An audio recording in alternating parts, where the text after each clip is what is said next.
International Labour Conference adopted the first international treaty on ending violence and harassment in the world of work and Recommendation 206 in June 2019, the ILO centenary year. Convention 190 is binding for the countries that ratify it. The recommendation is not, but it provides useful guidance on how the convention could be applied. The new ILO Convention 190 has been called many things: a landmark convention, the first of its kind, groundbreaking. What's so new or special about Convention 100 and Recommendation 206? The convention represents a series of firsts. It recognized the right to a world of work free from violence and harassment, not just for some, but for everyone. It sets out a global framework for action based on a common understanding of what is violence and harassment. It protects not just employees, but also trainees, apprentices, volunteers, individuals exercising the authority of the employer, and others. Third parties, as victims or perpetrators, are also taken into account.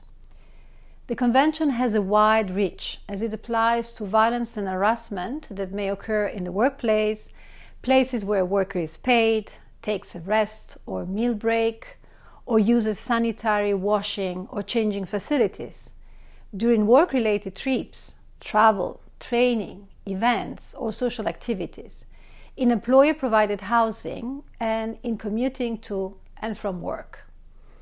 It acknowledges the changing nature of work and applies also to violence and harassment that may arise through work-related communication enabled by information and telecommunication technology.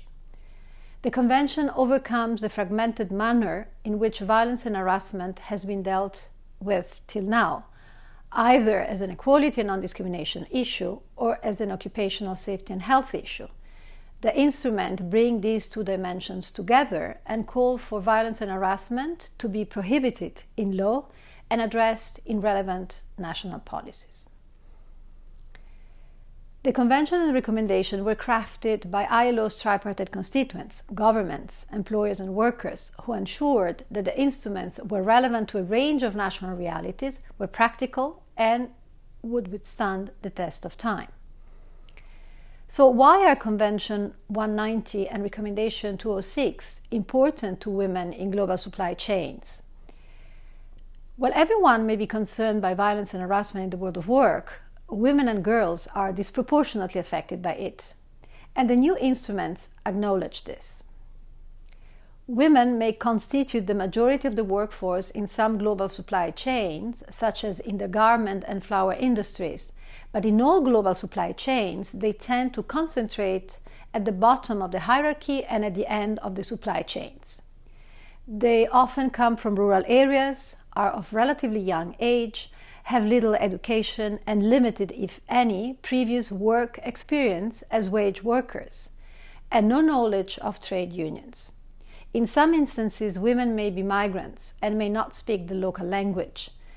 This makes them especially vulnerable to verbal and physical abuse and sexual harassment, especially if accommodation is tied to their employment or when workers are paid by the piece and supervisors receive a fixed salary. Many provisions of Convention 190 speak to these realities. For example, the Convention calls for the adoption of an inclusive, integrated, and gender-responsive approach for the prevention and elimination of violence and harassment, which requires a range of actions from protection and prevention, enforcement and remedies, to guidance and training. Violence and harassment, which refers to a range of behaviors and practices that result in or are likely to result in physical, psychological, sexual, or economic harm, specifically mentions gender-based violence and harassment. The latter, in turn, also encompasses sexual harassment. The Convention recognizes that workers in some sectors, occupations, and work arrangements are more exposed to violence and harassment, including in a number of female-dominated sectors, such as clothing and textile industry, health, hospitality, social services, domestic work, and education. It requires states to identify and adopt, in consultation with employers and workers' organizations, specific measures to protect these workers.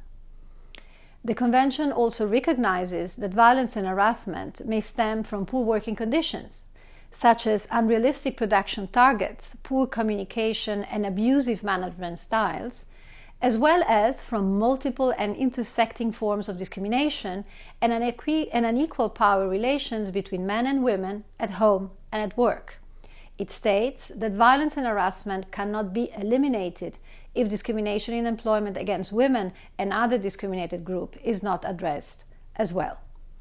The Convention recognizes that domestic violence is a world of work issue when it affects the workplace, and calls for mitigation of its impact through, for instance, flexible work arrangements for victims of domestic violence, or by incorporating domestic violence into workplace risk assessments. The new instruments establish that states have a responsibility to promote a general environment of zero tolerance. However, employers and workers and their organizations also have specific and complementary roles to play. They are required to act at the workplace, sectoral, national, and transnational levels, including through social dialogue. In sum, Convention 190 and Recommendation 206 provide the guiding compass for erasing violence and harassment from the world of work. Their adoption provides a historic opportunity to build a world of work based on dignity and respect, and we all have a role to play in making this a reality.